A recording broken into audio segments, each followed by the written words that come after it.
I'm Karima Brown. It's Sunday and it's time for The Fix. First up, Justice Minister Ronald Lamola is in the hot seat. We look at how he plans to protect the independence of the judiciary and ensure the justice system is accessible to and works for the majority of South Africans. Then we scrutinize our education system following a damning report from Amnesty International titled Broken and Unequal, with the Education Department and the Human Rights Group. And as is custom, we take a look at what's made headlines in the weekend newspapers and why. The Fix starts now. Now, the justice system is groaning under the pressure as politicians threaten judges and criminals walk all too freely, despite often being repeat offenders. Many South Africans are fed up. They are worried about how to safeguard themselves and their families. To unpack these issues, I am joined in the studio by Justice Minister Ronald Lamola. Minister, thank you for joining me here on The Fix. Let's get straight to the question at heart. You have your colleagues in the governing party and in Parliament, honourable members who are suggesting that the justice system is targeting them specifically because they happen to be people who advance the cause of radical economic transformation. Let us listen to Honourable Mosebenzi Zwane, who spoke earlier when he was supporting another MP, Mr. Bongo, who is of course facing charges of fraud. Let's listen to his understanding of how the justice system is treating him. If the views that anybody that believes in RET is a thug and they must be jailed, put in orange overall, it sends a wrong message. Now, Mr. Zwane in today's newspapers goes further and he accuses you of, in fact, prejudging them. How do you deal with creating confidence in the justice system, in its impartiality, if members of the governing party who serve with you on the National Executive Committee, for example, of the African National Congress, accuses the justice system of targeting them unfairly? Yeah, I think it's unfortunate, that statement, because I have been very clear that the independence of the judiciary, the independence of the NPA, should be safeguarded by all South Africans. It's important that such independence is sacrosanct, is protected. It is also guaranteed by the Constitution. It is also my responsibility as a Justice Minister to ensure that that independence is safeguarded, is protected by all South Africans. And I will not. I'm surprised by the comments. I think Mr. Zwane is just putting words into my mouth. Because all of us in the ANC believe in RET. RET is a National Congress resolution. The 2014 MTSF of government for the program of government speaks about the accelerated program of radical economic transformation. What I was speaking against is people appropriating this RET for themselves to defend and protect those who were involved in state capture. Anyone who was involved in state capture has a platform, the Zondo Commission, to go and clear his name or her name. And anyone who has been charged of corruption, as he speaks about Honorable Bongo, he has a platform. The court of law, if he is innocent, will clear his name, and if there is any other issue, the court will decide based on the facts. And it has been proven in this country that our courts have been able to withstand political pressure. Our courts have been able to withstand any scrutiny because they've got checks and balances. If there is a mistrial or a challenge in the High Court, the other court, the Supreme Court of Appeal, the Constitutional Court, there are various platforms where various legal principles can be ventilated. So there is no way you can manipulate the judges and the justice system in this country. So what does it mean when ANC members who ought to know better, who swear an oath to the Constitution, who believes in the independence of the judiciary, what does it mean when they, when the law deals with them, when they have to go to those proper platforms, as you spoke, and they criticize the justice system for targeting them specifically? Is this just politicking on the side of your comrades in the African National Congress? And how damaging are those comments for the perceptions around whether the judiciary is in fact independent? Because perceptions do count. Yeah, I mean, such narratives, they don't serve society well, because all of us have to have confidence in the system. It has been proven over years that the system is beyond any political maneuver or manipulation by anyone, either a minister. Even the president can't manipulate any judge. Even judges themselves can't manipulate each other. The judges have proven to be independent. It does affect the confidence of the system because, remember, the system of the judiciary depends on the society and the goodwill of society accepting the court orders, the judgments. The judges cannot go out of the courts to enforce a court order.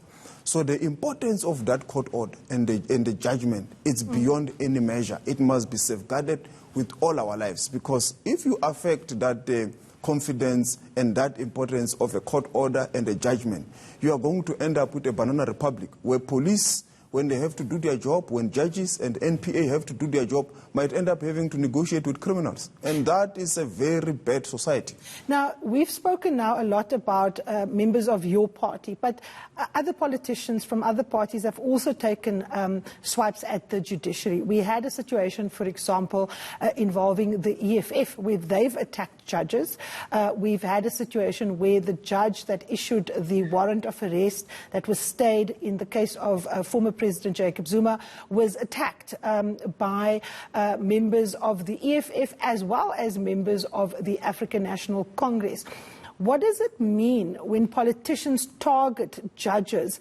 Because we know that judges can only be judged by the rulings that they give, and that's the true test to test their independence. What is going on here, Minister? Why are politicians thinking that the justice system and judges in particular are easy targets to go for? I think, firstly, Karima, I must be clear, and I've been very consistent, that there is nothing wrong with criticizing judges. Judges themselves criticize each other.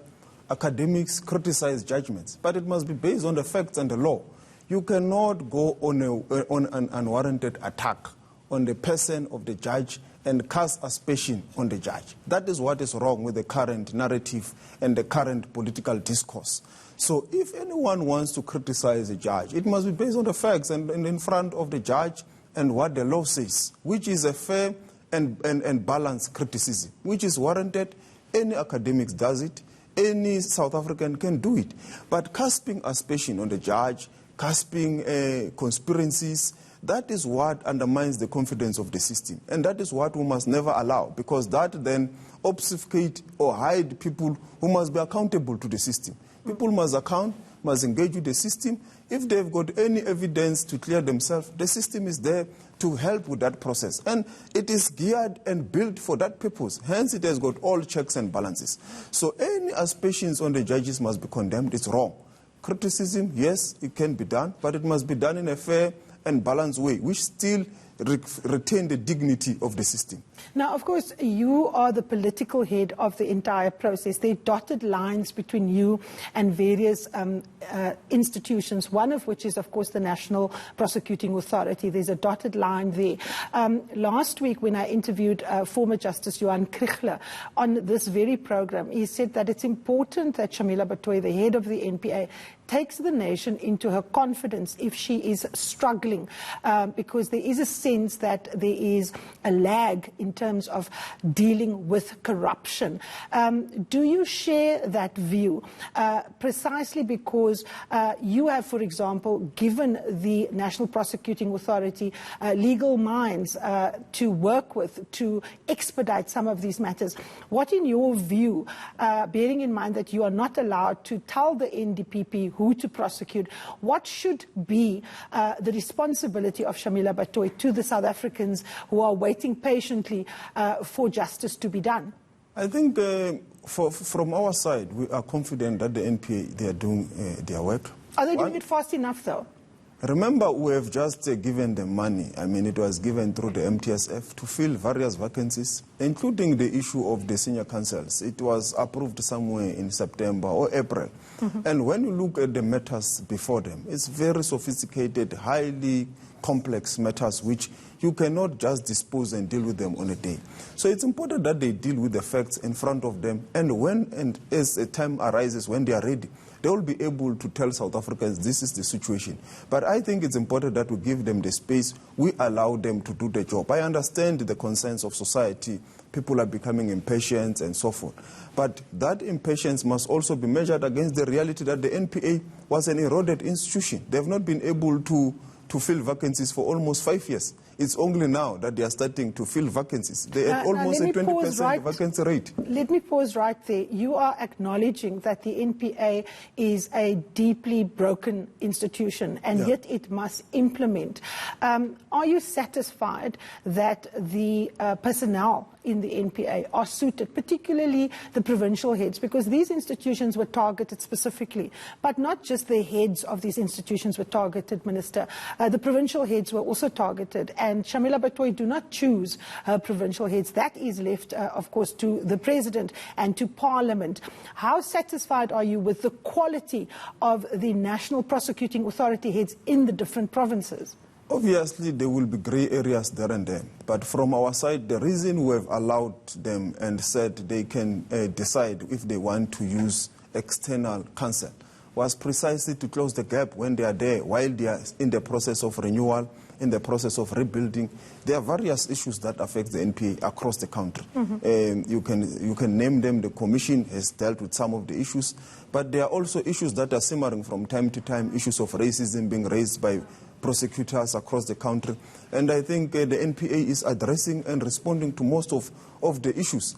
But it is not going to be an event. It is going to take some time. The only thing we want to plead with South Africans is that we need to give the NPA that space to be able to deal with the renewal process.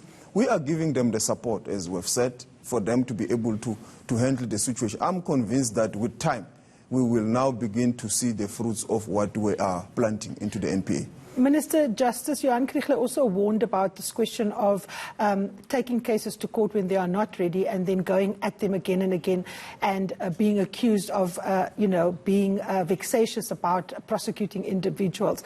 So how does one balance the need to take a solid case that is actually winnable in court with the importance of justice being seen to be done? Because let's face it, Minister, the Zondo Commission of Inquiry is in existence. It has asked for an extension of its life, but we haven't got a single senior politician or person from the public or private sector facing an indictment in court with the very real possibility of going to jail. Yes, obviously, with regard to the Zondo Commission, we need to give it its life, its own life, to make the necessary recommendation. And it's a necessary project, because that one is not only going to deal with the corruption and how the state was captured, but it will also give us a clear indication of indicators which we need to resolve, that this thing must never ever happen again. With regard to the NPA, whether in terms of them, the balancing of justice being seen to be done and so forth, the prosecutorial policies are very clear in the NPA Act. And I'm convinced that they are dealing with whatever is in front of them. And at the right time, they will be able to say to the nation, this is where we're going.